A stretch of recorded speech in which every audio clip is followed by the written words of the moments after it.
greffière d'audience. Bonjour, monsieur le juge. Il s'agit de l'affaire IT 0259I, le procureur contre Darko Mrdja. Le juge Chambourg, merci. Les parties peuvent-elles se présenter, s'il vous plaît? Je me tourne d'abord vers monsieur Koumian, qui représente, je crois, l'accusation. Monsieur Koumian, bonjour. Nicolas Koumian, à mes côtés, Jean Butler. Nous représentons tous les deux le bureau du procureur, le président. Merci. Et pour la défense, Tom Moran. Bonjour, monsieur le président. Je m'appelle Tom Moran et je serai présent pour cette seule audience. Le juge Chambourg, je vous remercie.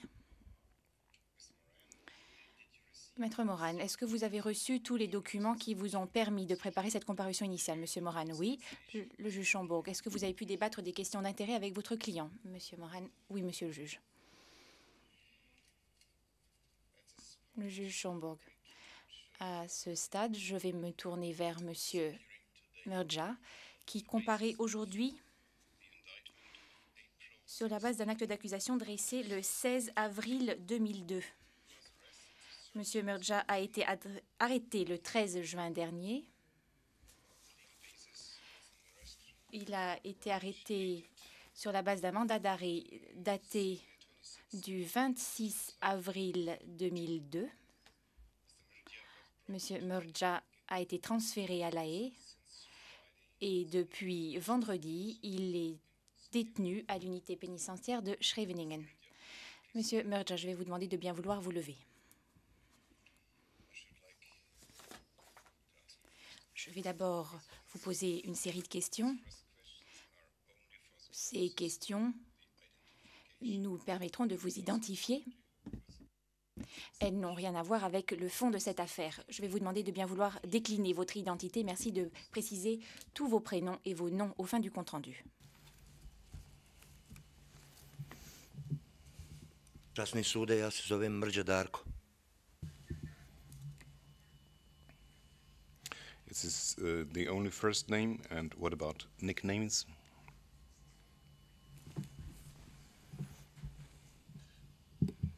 Dado me zovu, tako je lakše. Thank you. And your father? Okay. Le juge Chamberg, je vous remercie. Pourriez-vous nous donner le nom et prénom de vos parents? Monsieur Mrdja, monsieur le juge, mon père s'appelle Milenko Mrdja, ma mère s'appelle Dessa Mrdja. Le juge Chambourg, je vous remercie. Quelles sont vos dates et lieux de naissance? Monsieur Mrdja, monsieur le juge, je suis né le 28 juin 1967. Je suis né à Zagreb. Le juge Chambourg, quelle était votre profession avant votre transfert à La Haye? Monsieur Mrdja, j'ai fait une école de métallurgie. J'avais une formation de métallurgiste. Le juge Chamberg, je crois qu'il vous sera peut-être plus commode de vous asseoir pour parler dans le micro. Je vous invite donc à vous asseoir, monsieur Mrdja. Vous pourrez ainsi parler directement dans le micro qui est situé en face de vous. Monsieur Mrdja, je vous remercie, monsieur le juge. Le juge Chambourg, quel était votre dernier lieu de résidence, s'il vous plaît? Monsieur Mrdja, priez d'or. Est-ce que vous voulez mon adresse? Le juge, s'il vous plaît. Monsieur Mrdja, Vojvonice Paipa Snitcha, numéro 4, à prier d'or. Le juge, je vous remercie. Je vais enfin vous demander si vous êtes marié et si vous avez des enfants. Monsieur Mrdja, oui, monsieur le juge, je suis marié, j'ai 2 enfants, un fils de 7 mois et une fille de 4 ans. Le juge Chambourg, je vous remercie, monsieur Mrdja. Vous êtes ici dans le cadre de votre comparution initiale devant ce tribunal. Cela semble être une simple formalité, mais il s'agit d'une audience particulièrement importante, puisque c'est sur la base de cette audience que l'intégralité de la procédure va se dérouler. Voilà de quelle façon les choses vont se produire. L'accusation a demandé à la Chambre de première instance de confirmer l'acte d'accusation qui a été dressé contre vous. Par ailleurs, il y a eu une demande visant à établir un mandat d'arrêt suite auquel vous avez été arrêté. Normalement, dans un tel cas, la partie adverse, c'est-à-dire vous-même, monsieur Mrdja, avez le droit d'être informé et entendu avant qu'une quelconque décision soit rendue. mais la nature de la décision était telle qu'il n'était pas possible de vous entendre a priori. Mais vous aurez maintenant l'occasion de prendre la parole, de contester l'acte d'accusation qui a été dressé contre vous et de contester le fait d'avoir arrêté. Pour que vous compreniez mieux ce qui va se passer, je vais vous donner un certain nombre d'éléments d'information. Ensuite, il y aura lecture faite de l'acte d'accusation. Monsieur Mrdja, vous avez le droit de garder le silence. Aucune conclusion préjudiciable n'en sera tirée. La seule chose qui pourrait en être en tirée se trouve à l'article 62 de notre règlement de procédure et de preuve. Vous y lirez que si l'accusé ne plaide ni dans un sens ni dans l'autre lors de la comparution initiale, la Chambre ou le juge qui la représente prend note en son nom d'un plaidoyer de non-culpabilité. Mais je dois vous avertir que tout ce que vous êtes à même de dire en prétoire est à même d'être utilisé contre vous dans le cadre du procès, en tant qu'élément de preuve. Mais je dois également vous dire que cette question a deux facettes.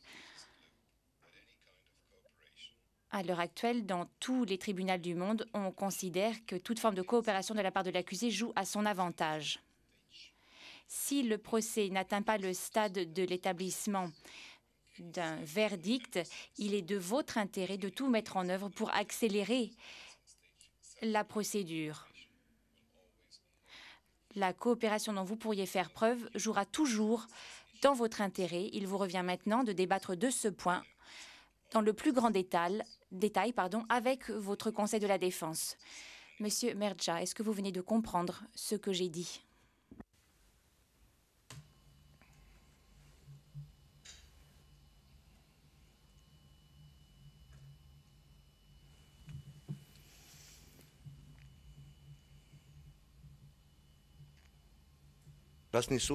Monsieur Mrdja, monsieur le juge, j'ai fort bien saisi ce que vous avez dit. Le juge Schomburg, je vous remercie. Nous allons maintenant entendre les chefs d'accusation qui sont retenus contre vous. Ils figurent dans l'acte d'accusation qui a été rédigé le 16 avril. Nous n'allons pas lire l'annexe. La greffière d'audience. Le procureur du tribunal pénal international pour l'ex-Yougoslavie, en vertu des pouvoirs que lui confère l'article 18 du statut du tribunal pénal international pour l'ex-Yougoslavie, accuse Darko Mrdja de crimes contre l'humanité et de violation des lois ou coutumes de la guerre, comme exposé ci-après. L'accusé, Darko Mrdja, surnommé Dado, fils de Milenko, est né le 28 juin 1967 à Zagreb, en Croatie. Il a grandi à Tukovi, dans la municipalité de Prijedor, en Bosnie-Herzégovine, et a travaillé non loin de là, à la mine d'Omarska. En 1992, pendant le conflit en Bosnie-Herzégovine, il était membre d'une unité spéciale de la police connue sous le nom d'escouade d'intervention, placée sous le contrôle des autorités serbes de Bosnie à Prijedor. Allégation générale. Le 21 août 1992, la Bosnie-Herzégovine était le théâtre d'un conflit armé. Les crimes reprochés dans le présent acte d'accusation s'inscrivaient dans le cadre d'une attaque généralisée et systématique contre la population civile, principalement musulmane et croate, de la municipalité de Prijedor. La responsabilité pénale individuelle de Darko Mrdja est engagée en vertu de l'article 7.1 du statut du tribunal pour des crimes visés aux articles 3 et 5 de ce statut, tels qu'allégués dans le présent acte d'accusation.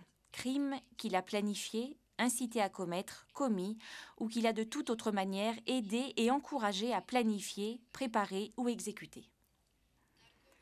Le 21 août 1992, Darko Mrdja était tenu de se conformer aux lois ou coutumes régissant la conduite des conflits armés, y compris aux conventions de Genève de 1949 et aux protocoles additionnels y afférents.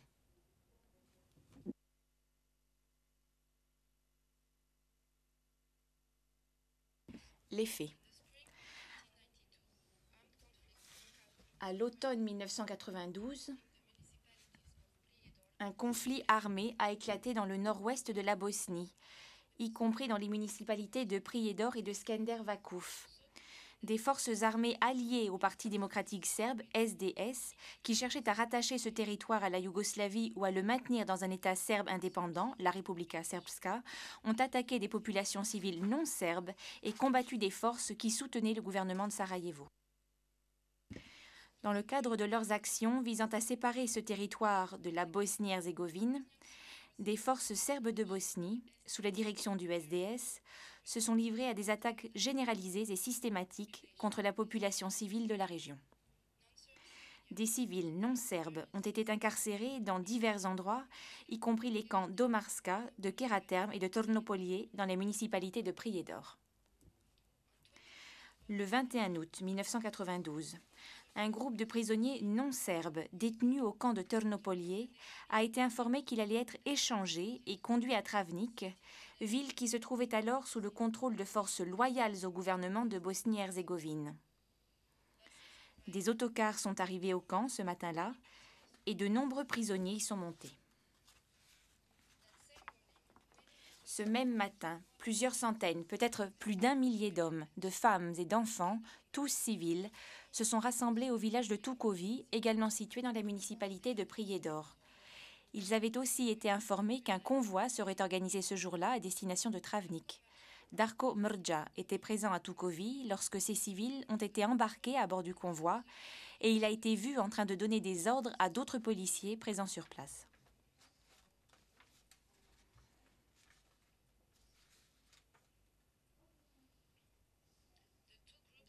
Les deux groupes de véhicules partis de Tukovi et de Tornopolje ont formé un seul convoi au niveau de la ville de Kozarac et ont poursuivi leur route en direction de Travnik.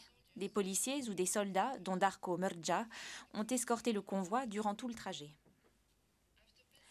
Après la ville de Skender Vakuf, le convoi a franchi le mont Vlasic en direction de la ligne de front. En un point de cette route de montagne, il s'est arrêté dans une zone boisée. Darko Mrđa était présent avec plusieurs autres hommes en uniforme. Il a ordonné le retrait du convoi d'un groupe d'hommes non serbes en âge de porter les armes et y a participé. Le reste du convoi, essentiellement composé de femmes, d'enfants et de personnes âgées, a poursuivi sa route en direction de Travnik. Darko Mrđa et un groupe de policiers appartenant à son escouade d'intervention ont ordonné aux hommes non serbes séparés des autres de monter à bord de 2 autocars. Il y avait beaucoup plus d'hommes que de places assises et les prisonniers étaient entassés les uns contre les autres. Après une courte distance, les autocars se sont arrêtés dans une localité appelée Korishanske Stiene, où la route est bordée d'un côté par une muraille rocheuse et de l'autre par un précipice. Des prisonniers ont été sommés de quitter l'autocar, la tête baissée, et de s'agenouiller au bord du précipice. Darko Mrđa a dit « C'est ici que nous procédons à l'échange, les vivants pour les morts et les morts. » 3 petits points. La police s'est mise à tirer sur les hommes. Plusieurs ont sauté ou ont été poussés dans le précipice avant d'être touchés et ont survécu à la chute. Puis des prisonniers de l'autre autocar en ont été sortis par petits groupes et ont été exécutés au bord du précipice. Des témoins estiment que plus de 200 hommes ont succombé sous les balles ou en tombant, le nombre exact des morts n'étant toutefois pas connu. L'annexe A cite 228 noms d'hommes qui auraient été vus pour la dernière fois à bord du convoi. On sait que 12 hommes ont survécu à la fusillade et à la chute. Darko Mrđa, qui était à la tête de l'unité de police, a planifié, organisé, aidé et encouragé à commettre et ordonner le massacre et a lui-même abattu au moins un prisonnier. Chef d'accusation. Le 21 août 1992, sur une route franchissant le mont Vlasic dans la municipalité de Skender Vakuf en Bosnie-Herzégovine, Darko Mrđa, agissant de concert avec d'autres qui partageaient son intention criminelle, a planifié, incité à commettre, ordonné, commis ou de toute autre manière aidé et encouragé à planifier, préparer ou exécuter le meurtre de plus de 200 hommes se trouvant à bord d'un convoi parti de Tornopolje et Tukovi et se dirigeant vers Travnik. 12 des hommes que l'accusé et ses complices avaient l'intention de tuer sont tombés ou ont sauté dans un précipice et ont survécu au massacre. Par les agissements décrits ci-dessus, Darko Mrdja a commis les actes suivants. Chef 1. Extermination. Un crime contre l'humanité, sanctionné par les articles 5b et 7.1 du statut du tribunal. Chef 2. Meurtre. Une violation des lois ou coutumes de la guerre, visée par l'article 3.1a des Conventions de Genève de 1949 et sanctionnée par les articles 3 et 7.1 du statut du tribunal. Chef 3. Actes inhumains, tentative d'assassinat, un crime contre l'humanité sanctionné par les articles 5.1 et 7.1 du statut du tribunal. Fait le 16 avril 2002 à La Haye, Pays-Bas.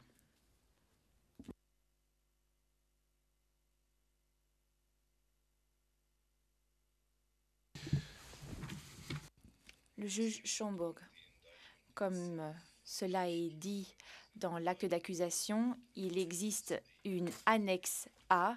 Cette annexe ne fera pas l'objet d'une lecture en prétoire. Dans cette annexe, on trouve le nom de 228 personnes portées disparues depuis le 21 août 1992. Elle faisait partie de ce convoi qui a traversé le mont Vlasic.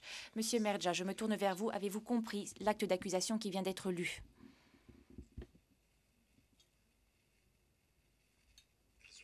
Monsieur Mrdja, je l'ai bien compris, monsieur le juge, oui. Le juge Schomburg, je dois vous informer qu'au titre de l'article 62 de notre règlement de procédure et de preuve, dans les 30 jours suivant cette comparution initiale, vous serez convoqué et il vous sera demandé de plaider coupable ou non coupable pour chaque chef d'accusation. Mais je vous informe que si vous le demandez, vous pouvez immédiatement plaider coupable ou non coupable pour un ou plusieurs chefs d'accusation. Avez-vous eu la possibilité de débattre des chefs retenus contre vous avec votre conseil de la défense? Monsieur Mrdja, oui, j'ai eu la possibilité d'en discuter avec lui dans le courant de la journée.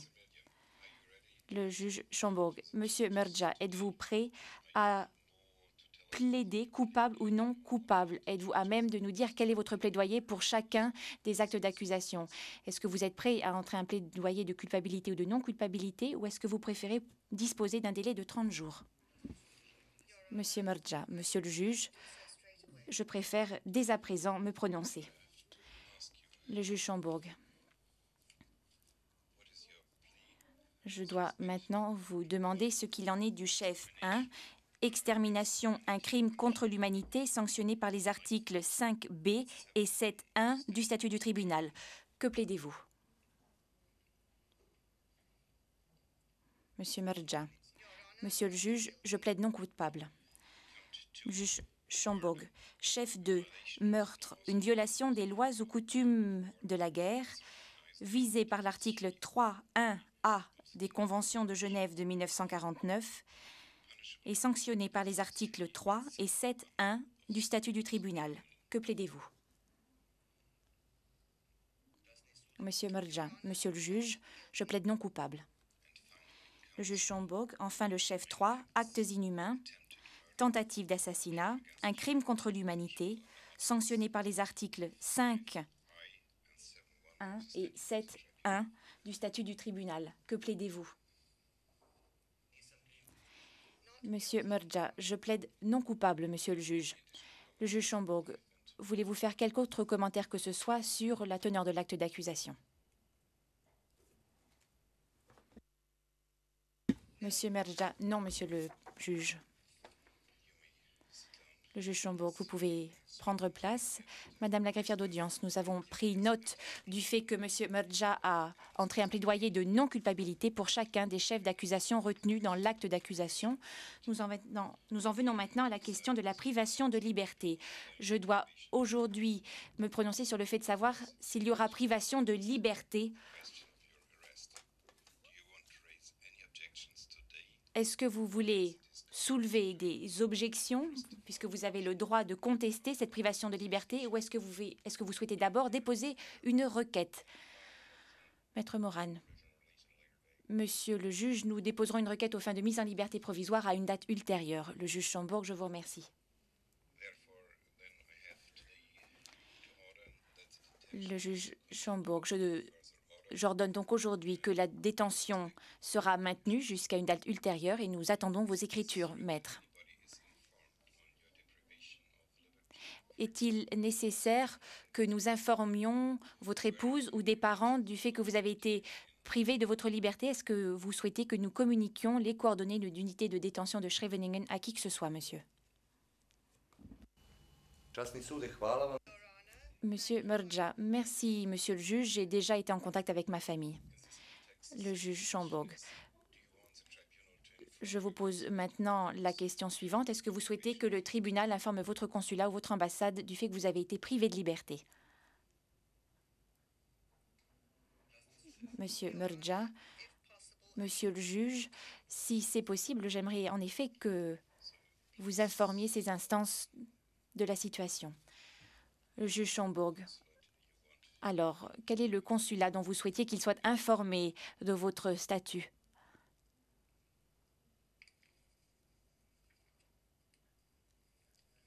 Monsieur Murdja. Le consulat de Bosnie-Herzégovine, monsieur le juge. Le juge Chambord. Très bien. Le consulat d'État de Bosnie-Herzégovine, je vous ai bien compris. Vous pouvez vous asseoir.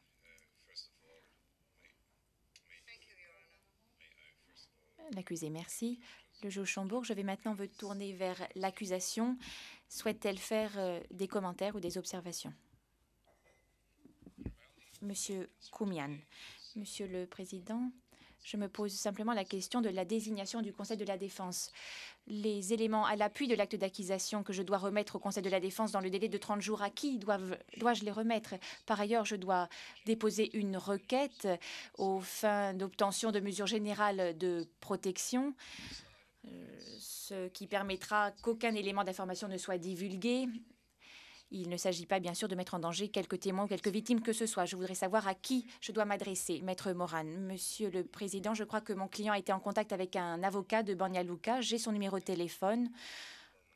Je pense qu'il sera peut-être désigné comme étant le conseil de la défense permanent de mon client. Dès la fin de cette audience, je m'entendrai avec lui. Je m'entendrai avec l'équipe pertinente de la nécessité de désigner un conseil permanent, le juge Chambord. Mais je crois que pour cette période de transition, c'est vous qui êtes compétent, Maître Moran. Moi, on m'a désigné pour quelques jours. Moi, je préférerais pour ma part ne pas recevoir les éléments à l'appui de l'acte d'accusation. Je préfère ne pas être la personne que l'on contacte à cette fin. Le juge Chambord, je vous comprends, mais au cas où cela serait nécessaire, je voudrais savoir si vous seriez disponible jusqu'à l'arrivée du prochain Conseil de la Défense. Maître Moran, tout à fait. Le juge Chambord, je vous remercie. Monsieur Koumian, pour que le compte-rendu soit bien clair, Monsieur le Président, je voudrais peut-être me tourner vers l'accusé. Est-ce qu'il a désigné un avocat? Est-ce qu'il a les moyens de le faire? Le juge, je viens précisément à cette question. Monsieur Murdja, je me retourne vers vous. Nous avons déjà évoqué le quartier pénitentiaire. Maintenant, la question est de savoir si vous souhaitez faire quelques observations que ce soit, eu égard à vos conditions de détention, eu égard par ailleurs à votre état de santé.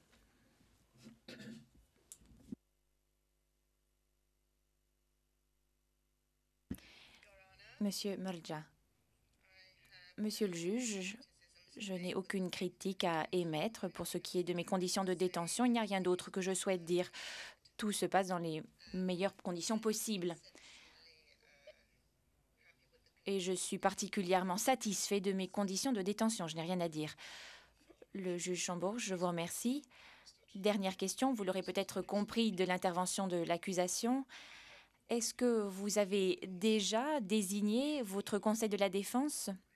Le conseil qui vous défendra pendant votre procès? Si c'est le cas, pourriez-vous en informer la Chambre?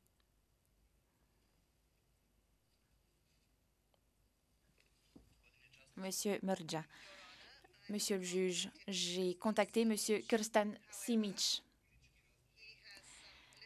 Mais pour des raisons politiques, M. Simic n'a pas pu me rappeler. Je pense, cela étant dit, que d'ici un jour ou deux, je serai à même de me prononcer sur l'identité de mon Conseil de la Défense. Le Président, je vous remercie. D'après ce que je comprends, le bureau du procureur ainsi que la Chambre de première instance 2 seront immédiatement informés de votre choix. Y a-t-il d'autres déclarations?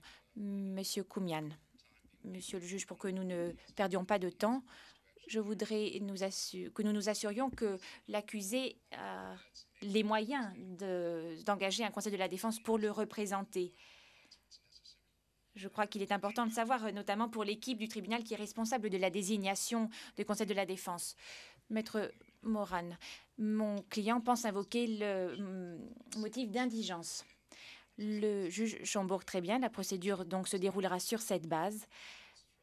La Chambre attendra donc les requêtes qui doivent être remises à la Chambre par les deux parties. Nous espérons qu'elles seront remises dans les meilleurs délais.